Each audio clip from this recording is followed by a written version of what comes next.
ہے پرسنالٹی یعنی شخصیت، جو ہمارے بلاک 3 یونٹ 7 کا ایک اہم موضوع ہے۔ اس کے جو اہم موضوعات ہیں جو ہم آج پڑھنے جائیں گے وہ ہے شخصیت کا تصور، شخصیت کا کانسیپٹ، شخصیت کا تصور جاننے کی کوشش کریں گے، اور اسی کے ساتھ ہم الگ الگ طریقوں کے نقطۂ نظر یعنی نظریات جاننے کی کوشش کریں گے کہ شخصیت کے تعریف میں یا شخصیت کی تفسیر میں الگ الگ نظریے کے لوگوں نے، الگ الگ نظریے کے اپروچ نے، اسکولز آف تھاٹ نے کیا الگ الگ خیالات پیش کیے ہیں جو ہمیں شخصیت کو سمجھنے میں مدد کرتے ہیں۔ جیسے اس میں جو امپورٹنٹ یا جو کافی مشہور تھیریز ہے وہ ہے سائیکو انالیٹک تھیری جو سگمنڈ فرائڈ نے دی، اسی طریقے سے بیہیویئر پر یا جو رویے پر مبنی ہمارا نقطۂ نظر ہے شخصیت کے ریلیٹڈ، شخصیت کے لیے انسانیت پر مبنی نقطۂ نظر یعنی ہیومنسٹک اپروچ، جس میں ہم پڑھیں گے کارل راجرز کا اپروچ اور ابراہم ماسلو کا جو ان کی جو تھیری تھی، انہوں نے کیا نقطۂ نظر پیش کیا شخصیت کو کی تفسیر میں۔ شخصیت کی خاصیت کے نظریات یعنی ٹریٹ تھیری جو ہمیں خاصیت یا جو خصلتوں کے بارے میں شخصیت پر زور دیتے ہیں، خصلتوں کو زیادہ جاننے کی کوشش ان پر زور دیتے ہیں جس سے ہم شخصیت کو سمجھ پائیں گے۔ اور اس میں جو آتی ہے آلبرٹ کی ٹریٹ تھیری آتی ہے، آئزنگ کی ٹریٹ تھیری آتی ہے، اور بھی کئی سارے جو ہے میکرین کوسٹا کی ٹریٹ تھیری ہے، وہ آج ہم تفسیر میں جاننے کی کوشش کریں گے۔ اسی کے ساتھ ہم پرسنالٹی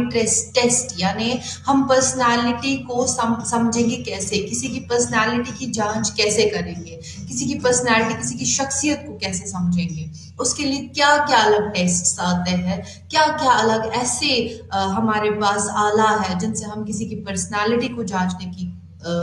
جان سکتے ہیں، کسی کی پرسنالٹی کو سمجھ سکتے ہیں۔ لفظ شخصیت لاطینی لفظ سے آیا ہے جو پرسونا ہے۔ پرسونا کا مطلب وہ ماسک ہے جو اداکاروں کے ذریعے یونانی رومن تھیٹر کے ڈرامے میں کرداروں کی نمائندگی کے لیے استعمال ہوتا تھا۔ یعنی جو ایکٹرز ہوتے تھے، جو اداکار ہوتے تھے، وہ الگ الگ طریقوں کے ماسک، الگ الگ طریقوں کی کردار نبھانے کے لیے کرتے تھے۔ تو کیا اس کا مطلب یہ ہے کہ شخصیت کا مطلب یہ ہے کہ جو ہمارا طرز عمل ہوگا یا جو ہماری شخصیت ہے وہ ایک بدلتی سی چیز ہے؟ تو پھر ہم اس کو کیسے جاننے کی کوشش کریں گے؟ بالکل یہ بدلتی ہوئی چیز ہی ہے۔ کسی حد تک یہ ہماری شخصیت جو ہوتی ہے، ہمارا جو رویہ ہوتا ہے، ہمارا جو طرز عمل ہوتا ہے وہ بدلتا رہتا ہے۔ یعنی اب اس کو ہمارا جو طرز عمل ہوتا ہے ہمیشہ مستقل یا قابل پیش گوئی نہیں ہوتا ہے، ہمیشہ یہ ایک سٹیبل سی چیز نہیں ہے، ہمیشہ یہ ایک پریڈکٹیبل سی چیز نہیں ہے جس کی آپ پیشن گوئی کر سکتے ہیں۔ بعض اوقات ہم پیش گوئی کے مطابق برتاؤ کرتے ہیں، بعض اوقات ہم ایک واقف صورتحال میں بالکل مختلف انداز میں برتاؤ کرتے ہیں۔ یعنی جس طریقے کے ہم ہیں، اگر میں ایک ہیلپنگ انڈیویجول ہوں، میں کسی کی مدد کرتی ہوں، لیکن کچھ ایسی صورتحال پیش آئی، میں نے اس انسان کی یا اس شخص کی مدد نہیں کی، تو اس کا مطلب یہ ہے کہ جو ہمارے باہر کے حالات ہوتے ہیں ان کا بھی اثر ہمارے رویے پر ہوتا ہے، اور بعض اوقات ہمارا طرز عمل مکمل طور پر غیر متوقع ہو جاتا ہے۔ ہمارے ہمیشہ بدلتے ہوئے لیکن مستحکم رویے کی وجہ سے شخصیت کے تصور پر بڑے پیمانے پر الجھن پائی جاتی ہے۔ یعنی یہاں پہ ایک ڈیبیٹ آ جاتا ہے کہ کیا یہ چینجنگ سی چیز ہے، کیا یہ سچویشنز پر بیسڈ ہے، کیا یہ حالات پر مبنی ہے، کیا یہ انسان کی ایک اندرونی سی عمل ہے کوئی؟ تو یہ کہا جا سکتا ہے کہ شخصیت ایک فرد کے رویے، اس کے خیالات اور اس کے جذبات کے منفرد اور نسبتاً مستحکم نمونے ہیں۔ یعنی اس کے جو رویے ہوتے ہیں، وہ جیسے بیہیو کرتا ہے، اس کے جو خیالات ہوتے ہیں، جیسے وہ سوچتا ہے، یا اس کے جو جذبات ہوتے ہیں، وہ کس طریقے سے اس کو یونیک بناتی ہے، وہ کس طریقے سے اس کو الگ کر دیتی ہے دوسرے لوگوں سے، دوسرے شخص سے۔ تو اور وہ نسبتاً مستحکم کیسے ہے، یعنی اس میں سٹیبل کیسے رہتے ہیں تھرو آؤٹ۔ یہ کچھ ماسکس ہیں. تو اس سے آپ کو پتا چلے گا کہ آپ کی پرسنالٹی بھی الگ الگ سچویشن میں الگ الگ طریقوں سے ڈھلتی ہے. آپ کے ایموشنز، آپ کے سوچنے کا طریقہ، آپ کے جو اسٹیبل ٹریٹس ہوتے ہیں ان کو وہ بدلتے ہیں سچویشن کے حساب سے. شخصیت سے مراد کسی شخص کی مخصوص خصوصیات ہے جو اس کی خصوصیت رکھتی ہے، یعنی اس انسان کی ایک مخصوص سی چیز ہے جو اس شخص کو خاص بناتا ہے. یہ خصوصیات لوگوں کو ایک دوسرے سے منفرد اور مختلف بناتی ہے. امریکن سائیکالوجیکل ایسوسی ایشن کے مطابق شخصیت سے مراد سوچ، شخصیت سے مراد احساس اور برتاؤ کے مخصوص نمونوں میں انفرادی اختلافات ہیں. یعنی جو بھی انڈیویجول ڈفرینسز ہیں، جو بھی ایک شخص کو دوسرے شخص سے الگ بناتا ہے، جس طرح کی وہ سوچ رکھتا ہے، احساس رکھتا ہے، جس طرح کی وہ برتاؤ کرتا ہے، اس میں یہ مزید کہا گیا کہ شخصیت کا مطالعہ دو وسیع شعبوں پر مرکوز ہے. یعنی یا تو آپ انفرادی اختلافات کو پڑھ لیجئے، خاص طور پر شخصیت کی خصوصیات دیکھ لیجئے. کوئی ملنسار ہوتا ہے، کوئی چڑچڑا ہوتا ہے، تو یہ اختلافات کیوں پیدا ہو جاتے ہیں؟ تو شخصیت جو لوگ اس میں ریسرچ کرتے ہیں یا جو نفسیاتی جو ہمارے ریسرچرز ہوتے ہیں، وہ ایک تو انفرادی اختلافات کو بھی پڑھتے، وہ دیکھتے ہیں کہ ایک انسان دوسرے انسان سے کیسے مختلف ہے. دوسرا یہ سمجھنا کہ کسی شخص کی مختلف خصوصیات مجموعی طور پر کیسے اسے مکمل بناتے ہیں. یعنی جو میری الگ الگ خصوصیات ہیں، میرا ملنسار ہونا، میرا غصے والا ہونا، میرا خوش رہنے والا ہونا، تو یہ خصوصیات ساری مل کے کیسے ایک انسان کو ایک ہول، ایک مکمل، ایک کمپلیٹ پرسنالٹی بناتی ہے. تو یہ دو چیزیں پڑھی جاتی ہے شخصیت کے جو پڑھنے والے ہوتے ہیں. وہ ایک تو انفرادی اختلافات کو پڑھتے ہیں اور دوسرا یہ چیز پڑھتے ہیں کہ کیسے کوئی مختلف جو خصوصیتیں ہوتی ہے وہ کیسے انسان کو ایک مکمل انسان بناتی ہے، کمپلیٹ پرسن بناتی ہے. شخصیت کی تعریف میں کہا گیا ہے کہ یہ ایک پائیدار خصوصیات ہے جو مختلف حالات کے جواب میں تبدیل ہو سکتی ہے. حالانکہ یہ پائیدار خصوصیت ہی ہے لیکن مختلف حالات میں یہ تبدیل ہو جاتی ہے. مختلف حالات میں یہ الگ الگ طریقوں سے کام کرتی ہے. ہمارے جو یہ خصوصیتیں ہوتی ہیں، ہماری جو یہ کیریکٹرسٹکس ہوتی ہے، جو کچھ اسٹیبلٹی تو ہوتی ہے ان میں، لیکن حالات کے ساتھ ساتھ وہ بدل بھی سکتی ہے. تو شخصیت کو پڑھنے کے لیے آپ کو حالات کو بھی دیکھنا پڑے گا. شخص کی خاص خوبیاں جو ہوتی ہے وہ اس کی خصلتیں کہلاتی ہیں، یعنی اس کے ٹریٹس کہلاتے ہیں. جو بھی کسی میں خاص خوبیاں ہوتی ہیں ان کو ہم کہتے ہیں کہ یہ ٹریٹس ہیں. جیسے کوئی پابندی، وقت کی پابندی رکھتا ہے تو اس کا ٹریٹ ہے. کوئی دیانت دار ہے تو یہ اس کا ایک اہم خصلت ہے، ایک اہم ٹریٹ ہے اس کا. یا کوئی سماجی خاصیت، کوئی ایماندار ہوتا ہے، کسی میں ذہانت بہت زیادہ ہوتی ہے تو یہ بھی ایک ٹریٹ ہے. یعنی ہماری جو شخصیت ہے وہ کچھ خصلتوں سے بنی ہوئی ہے، کچھ خصوصیتوں سے بنی ہوئی ہے جن کو ہم ٹریٹس کہتے ہیں. اور یہ خصلتیں جو ہوتی ہے یہ مستقل ہوتی ہے، لیکن یہ نسبتاً مستقل ہوتی ہے، یعنی ریلیٹیولی سٹیبل ہوتی ہے. یہ سچویشن حالات کے ساتھ بھی بدلتی ہے. یہ خصلتیں وہ ہو سکتے ہیں جس طرح سے ایک شخص دوسرے لوگوں کے ساتھ تعامل کرتا ہے، وہ کیسے بولتا ہے، وہ اس کا طرز عمل کیسا رہتا ہے. یہ نسبتاً مستقل طرز عمل جو ہوتی ہے یہ ہم ان خیالات، ان احساسات اور ان طرز عمل کی نمائندگی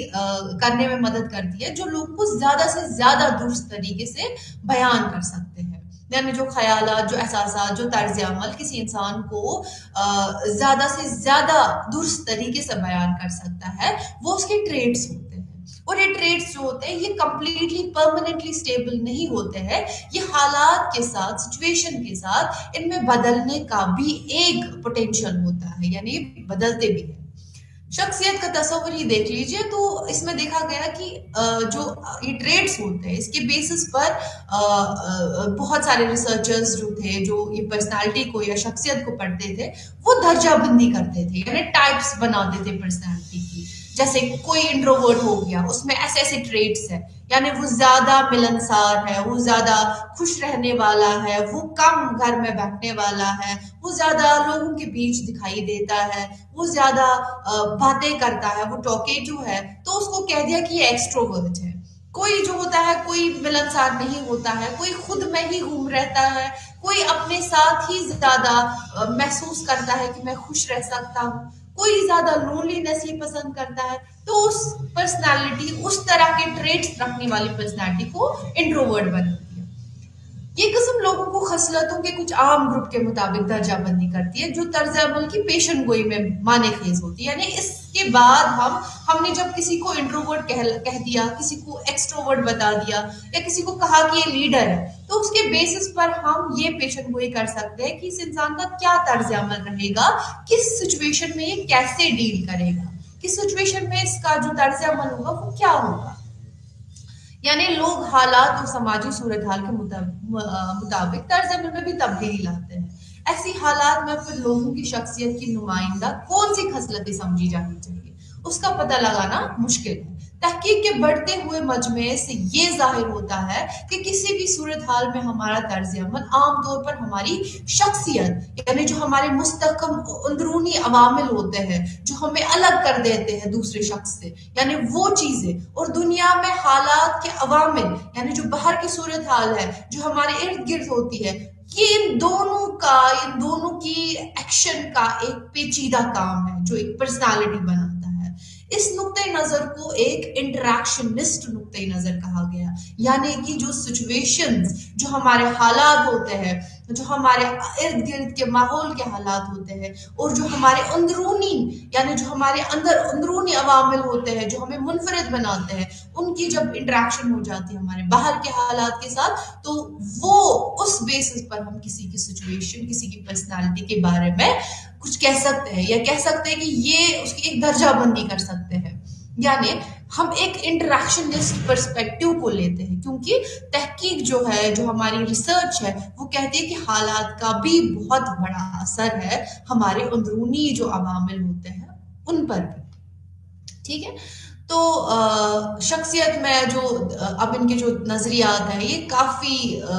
ان کی کافی قدیم ان کی ہسٹری ہے۔ تو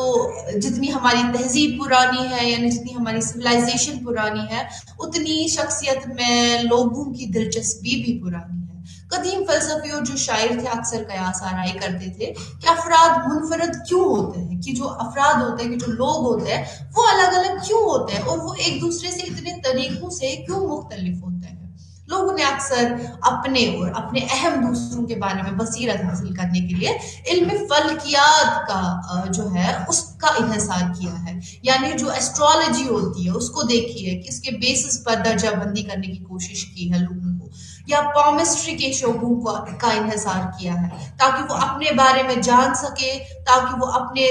جو اہم لوگ ہیں ان کے ساتھ جڑے ہوئے ہیں ان کے بارے میں جان سکے۔ تو قدیم زمانے سے ہی ٹائپولوجیکل نظریات جو تھی وہ ایک مضبوط روایت رہی ہے، کیونکہ لوگوں کو ہمیشہ جو ہے وہ درجہ بندی کی گئی ہے ان کی اکارڈنگ ٹو دیئر ٹریٹس، ان کے جو خصوصیتیں تھی اس کے حساب سے ان کی ایک ٹائپ بنا لی گئی، کس حالات میں وہ کیسے کام کرے گا وہ دیکھا گیا۔ شخصیت کے جو ابتدائی نظریات تھے، لیکن وہ زیادہ جسمانی ظاہری شکل کو دیکھتے تھے، یعنی جو آپ کی اپیرنس تھی باہر کی اس کو دیکھا جاتا تھا، جیسے کہ سومیٹولوجی جو ولیم ہربرٹ شیلڈن نے تجویز کی تھی، کہ انہوں نے کہا تھا کہ انہوں نے ایک جسمانی اقسام دی تھی، یعنی جو آپ کے جسم کا جیسا ظاہری شکل ہے اس کے بیسس پر انہوں نے درجہ بندی کی تھی، اس کے بیسس پر ٹائپس کہی تھی۔ جیسے انہوں نے کہا تھا کہ اوکٹومارف جو دبلی پتلی والا پرسنالٹی ہوتا ہے اس کو اوکٹومارف کہا گیا، جو اینڈومارف اس کو کہا گیا جو راؤنڈ جسم رکھنے والا، ایک چربی گول جسم رکھنے والا، دبلا موٹا سا کوئی شخص، اس کو اینڈومارف کہا گیا، اور میزومارف کہا گیا جو مسکیولر ہوتا ہے، جو ویل بیولڈ ہوتا ہے، یعنی ایک ایتھلیٹ کو لے لیجیے تو اس کو کہا گیا کہ یہ میزومارف ہے۔ لیکن یہ سائنٹیفک نہیں تھی، اس طرح کی جو سومیٹولوجی تھی، اس طرح کی جو درجہ بندی کی جاتی تھی جسمانی کی ظاہری شکل کو دیکھ کر، یہ بالکل سائنٹیفک نہیں تھی، اس لیے اس تناظر کو کیا کیا گیا، اس کو مسترد کر دیا گیا۔ جیسے کہ یہ دکھایا گیا ہے کہ یہ اینڈومارف ہے، اس کو ایک ٹائپ بتایا گیا ہے، میزومارف کو الگ طریقے سے ایک الگ طریقے کا جو اسٹرکچر ہے وہ کہا گیا ہے، ایکٹومارف کہا گیا ہے کہ جو ویل بیولڈ ہے، جو مسکیولر ہے، جو بالکل ایک ہیلتھی انڈیویجول کی طرح دکھتا ہے، وہ ایکٹومارف کہا گیا. لیکن یہ تو جسٹ ایک فزیکل سا باہری سی ایک نظریہ تھا. وہاں کے اندرونی عمل کے ساتھ اس میں جو ایکسپلین کیا گیا یا اس کی تفصیل بیان کی گئی، جو اندرونی عمل ہے وہ بالکل نہیں تھی. اس لیے سومیٹولوجی کو اس طرح کی درجہ بندی کو مسترد ہی کر دیا گیا. آگے جو تھیریز ہیں جن کا کافی زیادہ کنٹریبیوشن ہے ایک پرسنالٹی کو انڈرسٹینڈ کرنے میں، جو کافی مشہور ہے، جو کافی عام ہے، وہ ہے سگمنڈ فرائڈ کی جو سائیکو انالیٹک تھیری ہے. یعنی جو بے خبر یعنی انکانشیس سے کوئی میسیج آ رہی ہے، انکانشیس میں ہی کوئی ایسی چیز چھپی ہوئی ہے جس کے بارے میں ہم بالکل انکانشیس ہے، جس کے بارے میں ہم بالکل نہیں جانتے، اس کا کوئی انفلوئنس ہے، اس کا کوئی رد عمل ہے، اس کا کوئی اثر ہے ہماری باہری پرسنالٹی پر. سگمنڈ فرائڈ جو تھے وہ پیشے سے ایک مالج شخصیت کے نفسیاتی نظریے مالج تھے. انہوں نے شخصیاتی کے نفسیاتی نظریے کے بڑے معاون بھی تھے. انہوں نے مریضوں کے ساتھ کلینکل پریکٹس کرتے ہوئے اپنا نظریہ تیار کیا. یعنی انہوں نے وہ کلینکل پریکٹس کرتے کرتے انہوں نے جب جو سائیکولوجیکلی ال لوگ تھے ان کے بیسس پر کہا کہ ایک نظریہ بنایا، ایک ایسا نظریہ پیش کیا جو انسان کی پرسنالٹی کو جو ہے اس کی تجویز کرتا ہے. بے ہوش ذہنی عمل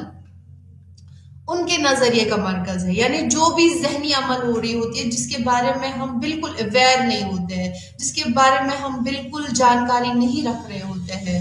وہ عمل اس کا جو عمل ہوتا ہے، اس بے ہوش ذہنی کا جو عمل ہوتا ہے وہی امپورٹنٹ ہے، اس کا بڑا انفلوئنس ہے. اس میں وہ خواہشات، وہ ضروریات، وہ محرکات ہیں جن سے ہم واقف بالکل نہیں ہوتے اور جن کے بارے میں ہم جاننا بھی نہیں چاہتے. فرائڈ کے مطابق انسانی رویے کے پہلو جیسے جارحیت اور جنسی خواہشات ہماری شخصیت میں اہم کردار ادا کرتے ہیں. اس بات کی وضاحت کرنے کے لیے کہ ہماری نفسیات کیسے کام کرتی ہے، فرائڈ نے کچھ تجویز پیش کی. انہوں نے ایک ماڈل دیا سائیکی کا، ٹوپوگرافیکل ماڈل. یعنی جو کانشیسنس ہے، یعنی جو ہماری کانشیسنس ہے اس کا ایک ماڈل پیش کرا کہ وہ کیسے ہمارے مائنڈ، ہمارے سائیکی کے بارے میں کہتا ہے. پرسنالٹی کی ایک اسٹرکچرل ماڈل دے دیا جو بالکل جسمانی نہیں ہے، جو بالکل ہمارے پوری طرح سے ہمارے اندرونی عمل پر ہی بیسڈ ہے. نشو و نما کے نفسیاتی مراحل، یعنی جو ڈیولپمنٹل سٹیٹس ہوتے ہیں، جب ہم گوئنگ تھرو ڈفرینٹ ایج، جب ہم ڈفرینٹ ایجز کے تھرو جاتے ہیں، الگ الگ مرحلوں کے تھرو جاتے ہیں، الگ الگ عمر میں چلے جاتے ہیں، الگ الگ ایج میں چلے جاتے ہیں، تو وہاں پہ اپنی ایک سیکچول قسم کی ڈیولپمنٹ ہو جاتی ہے. تو اس کا انہوں نے ایک ماڈل پیش کیا. ٹوپوگرافیکل ماڈل آپ لوگوں نے دیکھا ہوگا، جو ایک آئس برگ کی جو ہے مشابہت دے دی گئی. اس میں کہا گیا، فرائڈ نے یہ تجویز پیش کی کہ ہماری شخصیت 3 عناصر پر بیسڈ ہوتی ہے، جس کو ہم کہتے ہیں ایڈ، ایگو اور سپر ایگو. یہ اسٹرکچرل ماڈل ہے ہمارا. جو ہمارا مائنڈ ہے، جو ہمارا لیول آف کانشیسنس ہے، اس کو ہم 3 چیزوں میں ڈسٹریبیوٹ کر سکتے ہیں. 3 سطحوں پر وہ ملحوظ ہے، 3 سطحوں پر مبنی ہے. نفسیات کا ایک ٹوپوگرافیکل ماڈل دیا گیا جس میں یہ کہا گیا کہ جو ہماری کانشیسنس کی لیولز ہوتی ہے وہ 3 سطحوں پر، 3 لیولز پر ہوتی ہے. جب ہم جس کے بارے میں، جن پروسیسز کے بارے میں ہم ہوش میں ہوتے ہیں جو قبل از وقت ہوتے ہیں، یعنی جو پری کانشیس ہوتے ہیں، اور جن کے بارے میں ہم بے ہوش، یعنی ان کے بارے میں ہم انکانشیس ہوتے ہیں. انہوں نے ایک کتاب لکھی تھی، دی psychopathology of every day life. The psychopathology of every day life میں انہوں نے یہ خیال ظاہر کیا کہ جو انسان کی کانشیسنس ہوتی ہے، کہ انسان کا جو سائیکے ہوتا ہے، وہ 3 سطحوں پر مبنی ہے.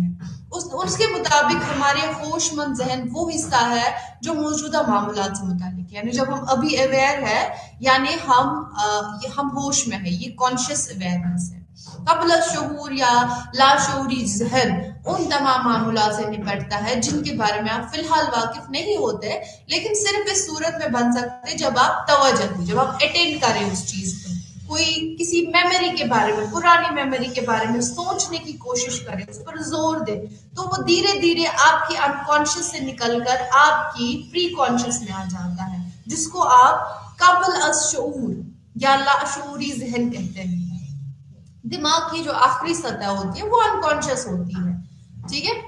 ذہن کا یہ حصہ ان سماجی طور پر جو ناقابل قبول ضروریات ہوتی ہے، جو ناقابل قبول خواہشات ہوتی ہے، جن کے بارے میں ہم بالکل سوچنا بھی نہیں چاہتے اور ہم بے خبر رہتے ہیں، تو ان کا ذخیرہ کہیں نہ کہیں ہمارے سائیکے میں رہتا ہے، ہمارے مائنڈ میں رہتا ہے. یعنی جو ہم ریویل کرتے ہیں وہ بالکل ایک ٹپ کی طرح ہے، جو آئس برگ کی ٹپ ہے اس کی طرح ہے، اور جو کچھ ہم چھپاتے ہیں، جس کا ذخیرہ ایک بڑا حصہ ہے ہمارے اندر، ہماری کانشیسنس کے اندر، ہمارے انکانشیس مائنڈ میں ہے. یعنی ہماری جو کانشیسنس ہے اس میں انکانشیس کا بڑا حصہ ہے، جس کے بارے میں ہم نہیں سوچنا چاہتے، جو فیلنگز، تھاٹس ہے، جو ہمارے ایسے کچھ میموریز ہے جن کے بارے میں ہم نہیں سوچنا چاہتے، وہ ہمارے انکانشیس مائنڈ میں ذخیرہ کر کے دھیرے دھیرے پری کانشیس، سب کانشیس میں آ کے جب ہم ان پر زور دینے کی کوشش کرتے ہیں، ان کو یاد کرنے کی کوشش کرتے ہیں، اور وہاں سے جا کے وہ ہمارے کانشیس مائنڈ میں آ جاتے ہیں، جو ہم ریویل کرتے ہیں، جو ہم دوسروں کو ظاہر کرتے ہیں، اور جو ہم ظاہر نہیں کرتے وہ ہمارے انکانشیس مائنڈ میں ہوتے ہیں. اور جو ہماری شخصیت ہوتی ہے وہ بھی 3 عناصر پر مبنی ہے. ایک ہے اج، ایگو اینڈ سپر ایگو. یعنی جو ہمارا کانشیس مائنڈ ہے اس میں صرف ہمارا ایگو اور سپر ایگو والا عناصر ہے، لیکن سپر ایگو کا میکسیمم، سپر ایگو اور ایگو کا بہت سارا حصہ ہمارے انکانشیس مائنڈ میں بھی رہتا ہے، جس میں ہمارا اج بھی ہے، یعنی جو ہمارا پرنسپل پلیجر پر کام کرتا ہے.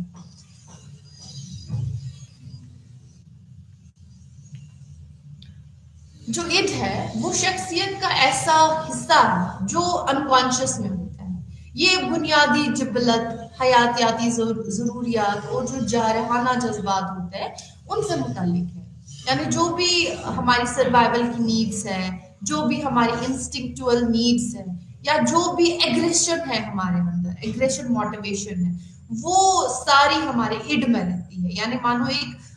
ایک قدیم حصہ ہے ہماری شخصیت کا.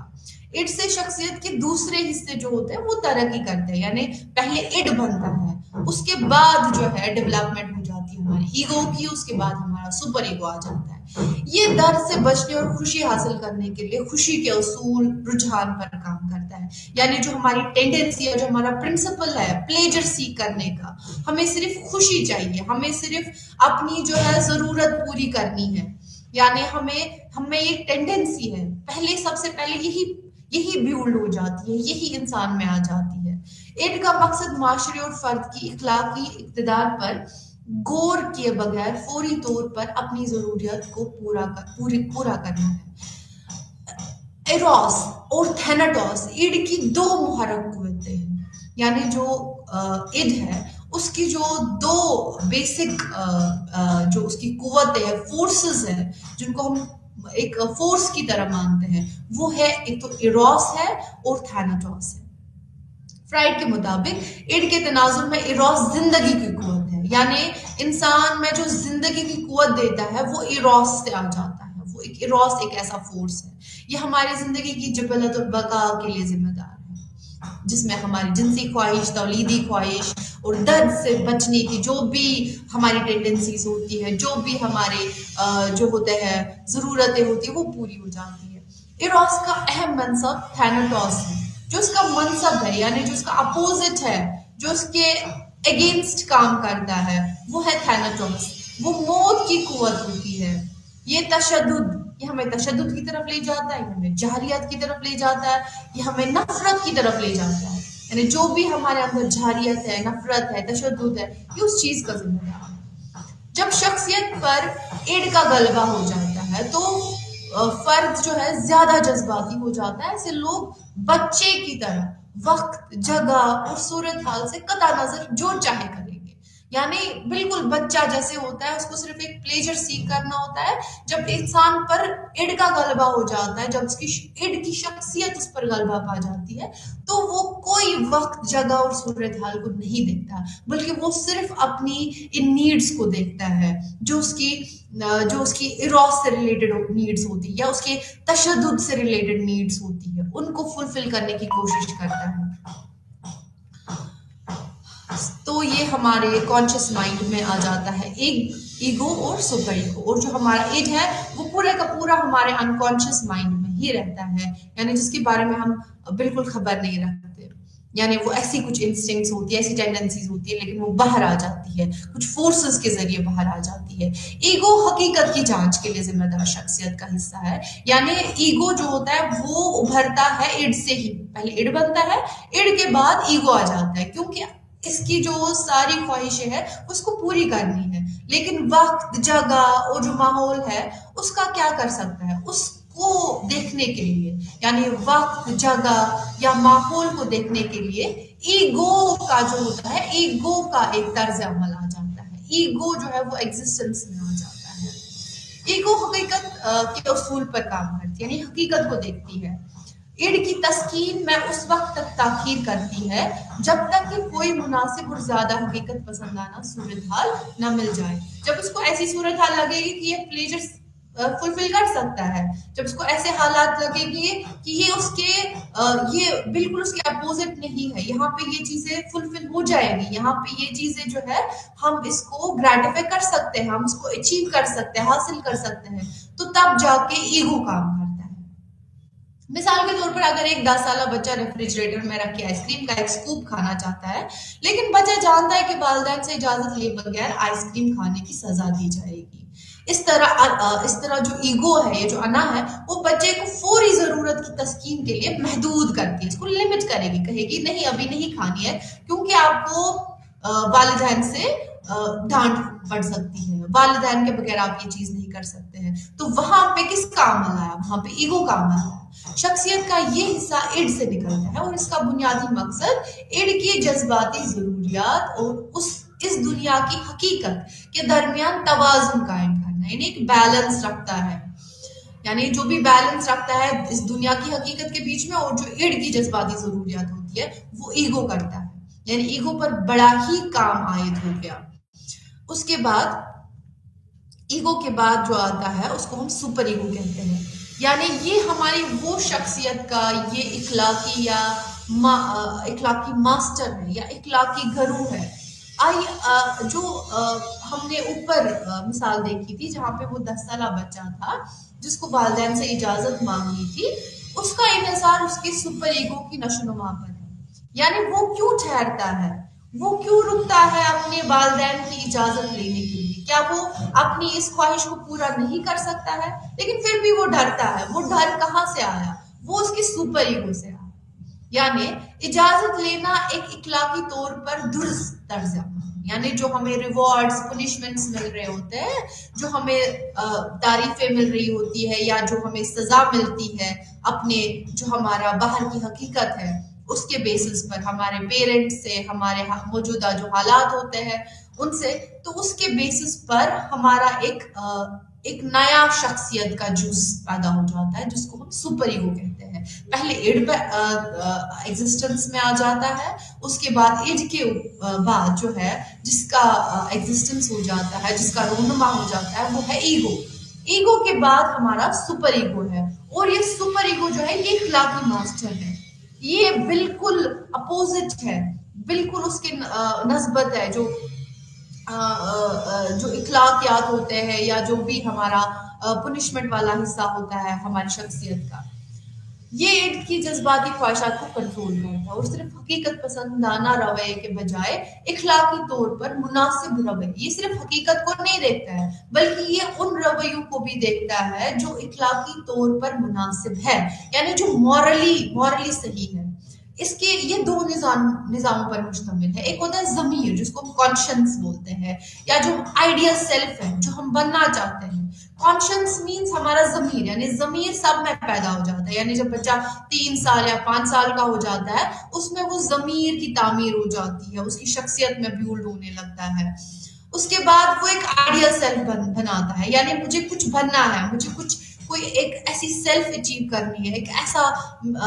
آئیڈیل اچیو کرنا ہے. تو اس کو اچیو کرنے کے لیے وہ ایک اپنی جگہ پہ ایک امیج رکھتا ہے, ایک آئیڈیل سیلف کی امیج رکھتا ہے جو بالکل مورلی بہت ہی ہائیسٹ لیول کا ہوتا ہے, بہت ہی اونچی لیول کا ہوتا ہے. تو یہ دو چیزیں جو ہوتی ہے انسان میں یہ ہمارا سپر ایگو بناتی ہے یعنی ہمارا ضمیر, ہمارا آئیڈیل سیلف یا مثالی خود جو ہم نے بنایا ہوتا ہے, جو ہم نے ماڈل اپنے لیے بیولڈ کیا ہوتا ہے, اس کے بیسس پر ہمارا سپر ایگو کام کرتا ہے. اس لیے سپر ایگو جو ہے وہ بھی ایگو سے اپنا کام کراتا ہے یعنی اس کو اخلاقی طور پر مناسب کام کرانے ہیں. وہ بھی دیکھتا ہے کہ حقیقت کب ایسی اپرچونٹی دے گی یا حقیقت کب اس چیز کی اجازت دے گی اور وہ اخلاقی طور پر اونچا ہونے کی کوشش کرے گا. یعنی اب ایگو جو ہے وہ دو ماسٹرز کے اندر کام کرتا ہے, ایک ہے اڈ اور دوسرا ہے سپر ایگو. یعنی اس کو اڈ کا بھی جو پلیجر پرنسپل پر کام کرتا ہے, جو بالکل وقت حالات نہیں دیکھتا ہے, جس کو صرف خوشی چاہیے,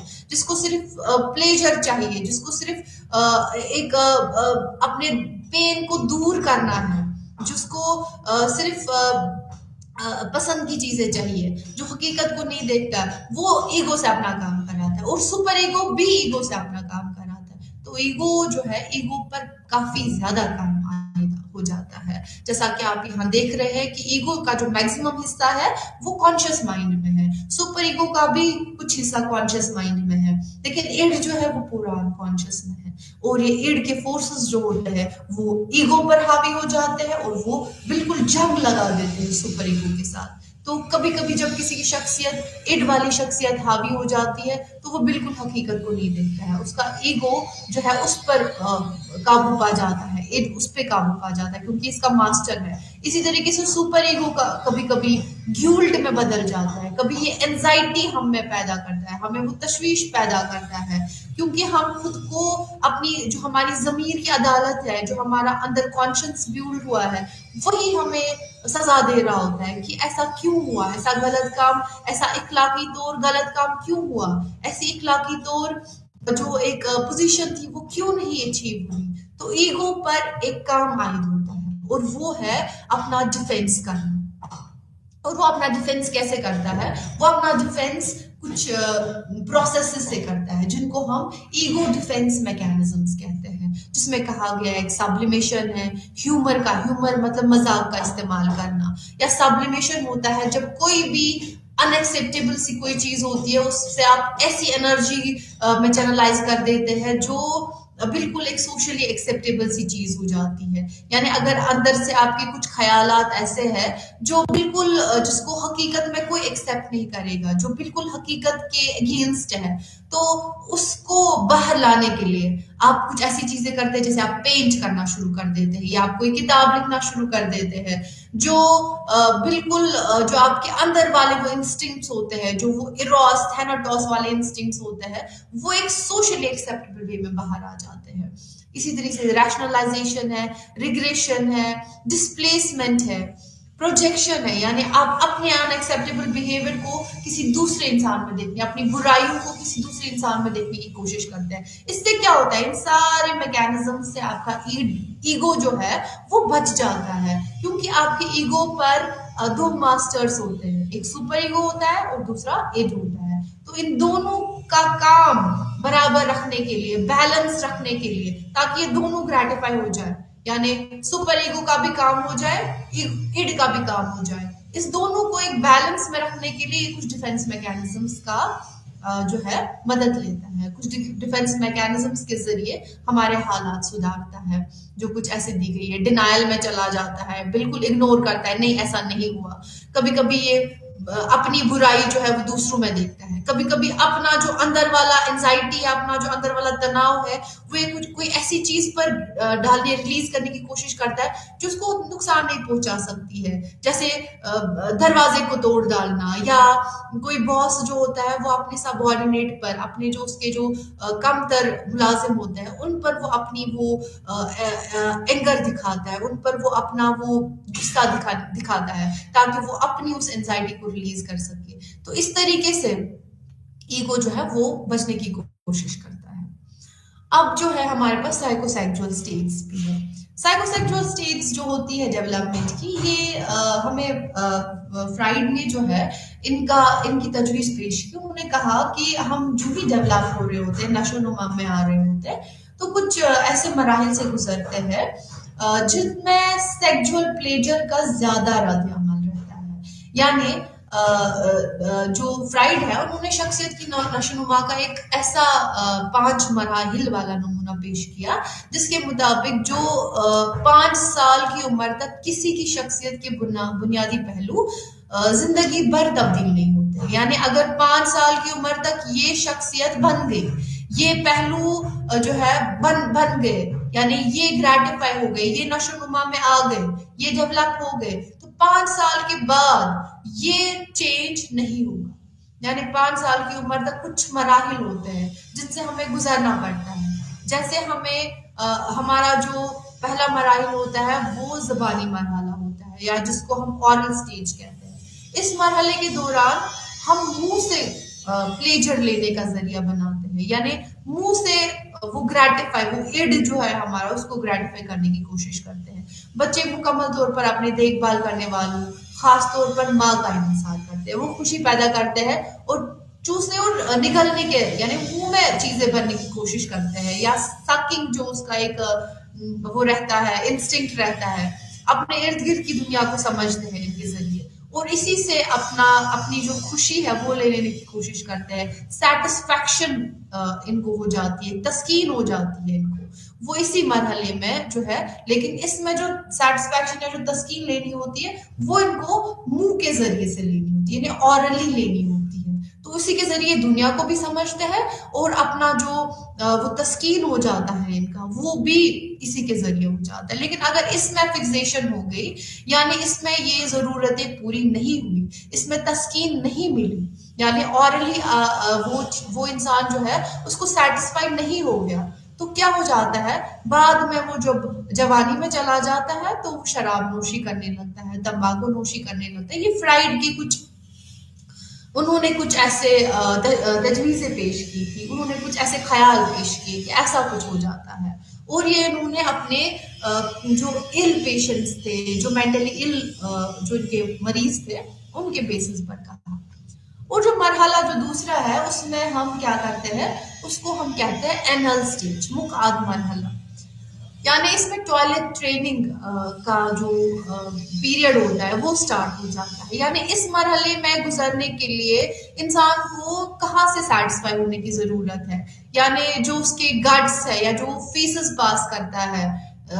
جو وہ اخراج کر رہا ہوتا ہے, اس پر قابو پانے کی کوشش کرتا ہے, یا اس میں تاخیر کرتا ہے, یعنی اس طریقے سے تسکین لے لیتا ہے, اس طریقے سے خوشی لے لیتا ہے, ایسا کوئی موٹیویشن اس کا جو ہے اس کو تسکین مل جاتی ہے. تو بچے اس مرحلے میں جو ہوتے ہیں اپنی آنتوں اور جو اس کی حرکت ہوتی ہے اسے خوشی کا تجربہ لے لیتے ہیں. فرائیڈ کا خیال تھا کہ بہت زیادہ سخت یا بہت زیادہ نرم جو ہوتے ہیں وہ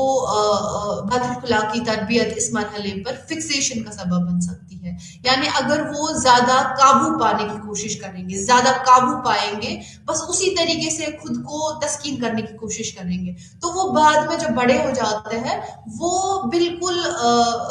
ایک وہ اسٹب بورن سی پرسنالٹی بنتے ہیں. یعنی ان میں جو ہوتا ہے وہ صاف ستھرے تو ہوتے ہیں لیکن وہ کافی مین لوگ بھی ہوتے ہیں، یعنی وہ کافی منظم لوگ بھی ہوتے ہیں جو اس کو ریٹین کرتے ہیں، لیکن جو لوگ اس پر قابو نہیں پاتے ہیں، جو خارج ہونے پر جو ہوتے ہیں اس میں تسکین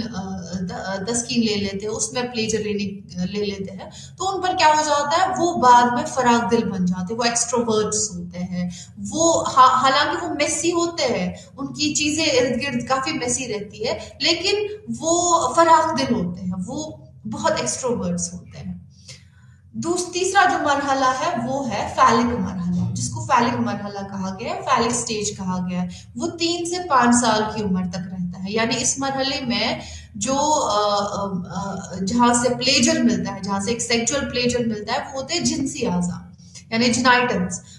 فالک لفظ یونانی لفظ فالوس سے آیا ہے، جس کا مطلب ہے عضو کا تناسل کرنا۔ بچے خوشی کے لیے جان بوجھ کر یا دانستہ طور پر اپنے جو جنسی اعضاء ہوتے ہیں ان کو چھوتے ہیں۔ اس مرحلے سے کیا ہو جاتا ہے، وہ ایک جینڈر کانشیس ہو جاتے ہیں، وہ مرد اور عورت میں فرق کرنے لگتے ہیں، یعنی ان کے درمیان جو فرق ہے اس کو سمجھنے کی کوشش کرتے ہیں۔ لیکن اسی سٹیج میں فرائڈ یہ بھی تجویز پیش کرتے ہیں کہ لڑکا جو ہوتا ہے،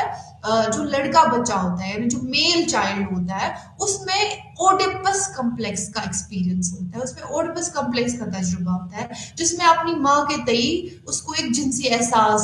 پیدا ہو جاتا ہے اور اپنے باپ کے لیے دشمنی کا احساس آ جاتا ہے، اور ساتھ ہی ماں کی خواہش رکھنے پر باپ کی طرف سزا پانے کی دھمکی شامل بھی ہوتی ہے اس میں۔ اوڈیپس کمپلیکس کا ہم منصب جو ہے، جو لڑکیوں میں کہا گیا، وہ الیکٹرا کمپلیکس ہے، جس کا تجربہ جو ہوتی ہے وہ فیمیل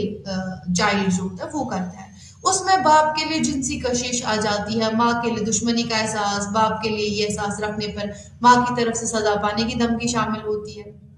لیکن یہ دیکھا گیا ہے کہ اس مرحلے کے اختتام تک، یعنی 3 سے 5 سال تک جو بھی مرحلے ہم نے پاس کیے، جن بھی مرحلوں سے ہم گزرے، اس کے بعد کوئی تبدیلی نہیں آئے گی، یعنی تب تک ہماری جینڈر آئیڈینٹی بن چکی ہوگی، تب تک ہم نے اپنا جینڈر، خود کو ایک جینڈر دیا ہوا ہوتا ہے، تب تک ہم خود کو لڑکا مان لیتے ہیں یا لڑکی مان لے لیتے ہیں، یا ہمیں ایک کانشیسنس آ جاتی ہے کہ لڑکا ہوتا کیا ہے، لڑکی کیا ہوتی ہے۔ تو یہ سب جو ایک فرق آ جاتا ہے انسان میں، ایک جینڈر کانشیسنس آ جاتی ہے، یہ 5 سال کی عمر تک یہ ہو جاتا ہے۔ یعنی اس کے بعد اگر کوئی ایسی اس میں فکسیشن رہی ہوگی، یعنی وہ جو مرحلے ہے یہ آسانی سے بالکل گزرے نہیں ہوں گے، یا ان مرحلوں میں تسکین نہیں آئی ہوگی، سیٹسفیکشن نہیں آئی ہوگی، تو فکسیشن ہو جائے گی، اور اس انسان میں ایک ہمیشہ کے لیے اس کی پرسنالٹی میں کوئی نہ کوئی ایسا پرابلم رہے گا، کوئی نہ کوئی ایک ایسا جو ہے نا ایک نقص رہے گا، جو بعد میں صحیح کرنا جو ہوتا ہے وہ ہم سائیکولوجیکل ٹریٹمنٹ سے ہی کر سکتے ہیں، لیکن وہ نقص 5 سال تک کی عمر تک ہی ختم ہونا چاہیے۔ اگر وہاں تک وہ نقص رہا، اس کے بعد بھی رہا، تو وہ کبھی اس کو صحیح کرنا بہت مشکل ہے، کیونکہ یہاں تک آپ کی پرسنالٹی جو ہوتی ہے وہ بیولڈ ہو جاتی ہے۔ جو آپ کا 4واں مرحلہ ہے وہ ہے تاخیر کا مرحلہ، یعنی لیٹنسی سٹیج۔ لیٹنسی سٹیج میں جب آیا تو وہاں کی جو گریٹیفیکیشن تھی وہ اب یہاں نہیں آئے گی، یعنی آپ اورلی گریٹیفائی اگر اس میں پرابلم رہی تو پرابلم رہ جائے گی، یہاں پر بھی اس مرحلے میں بھی وہی پرابلم رہے گی۔ اگر وہاں پہ انل سٹیج میں کوئی پرابلم رہی تو یہاں بھی وہی پرابلم رہے گی، یا اگر جینڈر آئیڈینٹی میں کوئی پرابلم رہی، یا اوڈیپس کمپلیکس، الیکٹرا کمپلیکس میں کوئی پرابلم رہی تو وہ اس مرحلے میں بھی رہے گی۔ لیکن اس مرحلے کا جو مقصد ہوتا ہے، جو اس کا مین مقصد ہوتا ہے، وہ ہوتا ہے کہ اس میں جو ساری توانائی ہوتی ہے، جو سارے جنسی سیکچول فورسز ہوتے ہیں، جو یہ سارے جنسی توانائی ہوتی ہے، یہ سب کہاں کی طرف منتقل ہو جاتی ہے، تعلیم کی طرف، کھیلوں کی طرف، سماجی سرگرمیوں کی طرف ہو جاتی ہے۔ یعنی یہ بالکل جو اس کا مخالف جنس ہوتا ہے، جو اس کا اپوزٹ جینڈر ہوتا ہے، اس کے لیے کوئی دلچسپی نہیں رکھتا ہے اس اسٹیج میں یہ کافی پروڈکٹیو ہوتا ہے یہ بچہ۔ اس کے بعد جب یہ 5ویں مرحلے میں آ جاتا ہے، تب تک یہ 13 سال کا ہو گیا ہوتا ہے، اور 13 سال سے لے کر اڈلٹہوڈ تک کا جو مرحلہ ہوتا ہے اس کا، وہ ہوتا ہے اس کا جس کو ہم کہتے ہیں جنائٹل سٹیج۔ تو اس اسٹیج میں کیا ہوتا ہے، اس اسٹیج میں کافی ساری چینز آ جاتی ہے آپ کی باڈی میں، کافی سارے ہارمونل چینز آ جاتے ہیں، گرومنگ کرنے لگتے ہیں. اب اگر کوئی پرابلم رہی ہوگی فیلک اسٹیج میں تو وہاں پہ جینڈر کی طرف اٹریکٹ جو ہوگا وہ غلط طریقے سے ہو جائے گا، یا اس کو اٹریکشن نہیں ہو جائے گا، وہاں پہ پرابلم ہو جائے گی. اس لیے یہ دو مرحلے اتنے امپورٹنٹ نہیں ہے، اتنے ضروری نہیں ہے جتنے پہلے 3 مرحلے ہماری شخصیت کو بنانے کے لیے ضروری ہے. ابھی جو اس کے خلاف جو نظریہ دیا گیا، جو ابھی تک یہ کہا گیا کہ یہ انکانشیس فورسز ہے، یہ ہماری جو ہے انٹرنل ٹینڈنسیز ہے، موٹیوز ہے، انٹرنل فورسز ہے. لیکن جو ایک بیہیورسٹ سوچ رکھنے والے جو لوگ تھے، جن میں جے بی واٹسن اور جو اسکنر ہے ان کا نام شامل ہے، وہ یہ کہتے ہیں کہ وہ اس خیال کے خلاف ہوتے ہیں. وہ کہتے ہیں کہ ہم کیسے اس انکانشیس سوچ کو مان کے چلیں، ہم کیسے اس انکانشیس مواد کا استعمال کر سکتے ہیں، ہم کیسے کسی کے انکانشیس کو جو ہے اس میں جاگ سکتے ہیں پوری طرح سے، تاکہ ہم جو ہے نا اس کی شخصیت کو سمجھ پائیں. یہ جو رویے کا نظریہ ہے وہ یہ کہتا ہے کہ شخصیت کو سمجھنے کے لیے پہلے اثار تعلقات کو جانو، یعنی جو باہر کا سٹومولس ہے جس کو ایس نام سے کہا گیا ہے، اور ریسپانس ہے، یعنی جو آپ کا طرز عمل رہتا ہے اس کی طرف جو ریسپانس رہتا ہے اس سٹومولس کی طرف، اس تعلقات کو جانے اور جو کمکتی کردار ہے اس کو سمجھنے کی ضرورت ہے. یعنی اس کو کس چیز پہ، کس بیہیویئر پہ ایک انسان کو ریوارڈ کیا جاتا ہے، کس پہ اس کو ایک جو ہے نا پنشمنٹ دی جاتی ہے، یا اس کو کہاں پہ سزا دی جاتی ہے. تو وہ جب ہم چیزیں سمجھیں گے، یعنی ہم دیکھیں گے کہ کون سے سٹومولس سے وہ کیسے ریسپونڈ کرتا ہے، یا کیسے اس کو ریوارڈز ملتے ہیں، پنشمنٹس ملتے ہیں، تو اس کے بیسس پر ہم کسی کی پرسنالٹی جو ہے، کسی کی شخصیت جو ہے اس کو سمجھ سکتے ہیں. انہوں نے کہا کہ یہ 3 بڑے نظریات دیے. انہوں نے کہا کہ لرننگ جو ہوتی ہے، جو انسان کی شخصیت بنتی ہے، وہ کلاسیکل کنڈیشننگ سے بنتی ہے، وہ انسٹرومنٹل کنڈیشننگ سے بنتی ہے، یا وہ آبزرویشنل کنڈیشننگ جس کو ہم مشاہداتی سیکھنا کہتے ہیں، یعنی دوسروں کو دیکھ کر ہم سیکھ جاتے ہیں، یا بار بار جو ریپیٹ ہو جاتا ہے جس سے ہمارے ہیبٹس بلڈ ہو جاتے ہیں، اس طریقے سے ہماری شخصیت بنتی ہے. یا جن چیزوں کے لیے ہمیں سزا دی جاتی ہے ان چیزوں سے ہم دور رہتے ہیں، اور جن چیزوں کے لیے ریوارڈ دیا جاتا ہے ان چیزوں کی طرف جاتے ہیں، تو یہ ہماری شخصیت کو بناتے ہیں. تو یعنی انہوں نے بالکل اس کو رد کر دیا، جو بھی انکانشیس چیزیں تھی، جو بھی انکانشیس انسٹنکٹس، موٹیوز تھے، اس کو انہوں نے رد کر دیا. رویے کے سب اہم اصولوں میں سے ایک یہ ہے کہ ہم جو ہے وہ ہمارے سیکھنے کا نتیجہ ہے. جو بھی ہماری شخصیت ہے وہ ہمارے سیکھنے کا نتیجہ ہے، اور یہ سیکھنا کمک اور مشاہدے کے ذریعے ہوتے ہیں. چونکہ ہر انسان کی زندگی حالات مختلف ہوتے ہیں، اس لیے ان کا اثار، سیکھنے کا انداز بھی ایک دوسرے سے مختلف ہے. یعنی سب انسان جو ہوتے ہیں وہ الگ الگ طریقوں سے سیکھتے ہیں. تو یہ آپ نے سنا ہی ہوگا کہ واٹسن نے کیا کہا تھا کہ اگر آپ مجھے کوئی بھی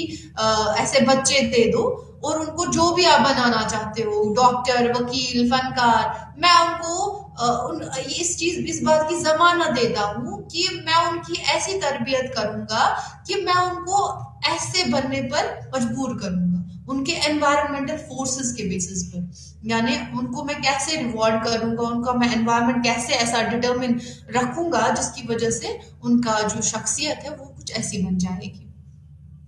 یعنی کہ انہوں نے بالکل جو بھی جینیٹک ہوتا ہے، یا جو بھی یہ چیزیں ہوتی ہے، جو بھی ہمارے اندرونی پروسیسز ہے، انکانشیس پروسیسز ہے، اس کو بالکل رد کر دیا. جو تیسری قوت یا جو تیسرا نقطۂ نظر تھا جنہوں نے شخصیت کے بارے میں اپنا نقطۂ نظر پیش کیا، وہ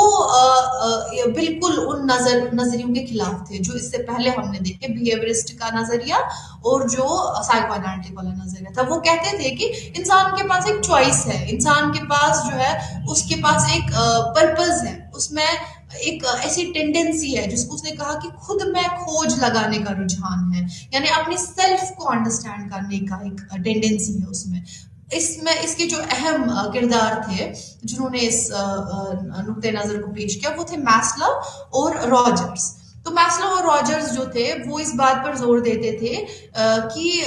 ہم اپنے رویے کے بارے میں کس طرح سوچتے ہیں، ہم اس سے کیسے آگاہ ہوتے ہیں، ہمارے جذبات اور یہ پہلو ہمارے رویے پر کس طرح انداز ہوتے ہیں. یعنی جو ہماری تھنکنگ ہوتی ہے، ہماری پرسیپشن ہے، ہمارے ایموشنز ہیں، یہ سب کیسے ہمارے بیہیویئر کو چلاتے ہیں، یعنی جو ہم کانشیسنس میں ہیں،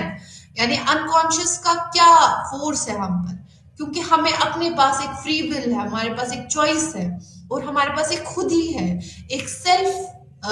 طریقے کی چیز ہے، ہم خود کو تصور کر سکتے ہیں، یعنی خود تشبیہ دیتے ہیں، یعنی خود پر جو ہماری امیج ہوتی ہے، سیلف امیج ہوتی ہے، اس کے طور پر ہمارے احساسات بنتے ہیں، ہمارے ادراک بنتے ہیں، ہمارے رویے بنتے ہیں، یعنی انسان کی ساری چوائس جو ہے وہ اس کے ہاتھ میں ہے، وہ خود میں جب کھوج لگانے کا رجحان پیدا کرتا ہے تو وہ اپنی شخصیت کو بنا رہا ہوتا ہے، یعنی شخصیت کبھی بھی کہیں بھی چیز پر ہم مولڈ کر سکتے ہیں، بنا سکتے ہیں، انسان کو ایک ہیلدی انڈیویجول میں تبدیل کر سکتے ہیں۔ جو کارل راجرز تھے، وہ ایک مشاورتی ماہر نفسیات تھے، انہوں نے میسلو کی طرح وہ بھی انسانوں کو اچھے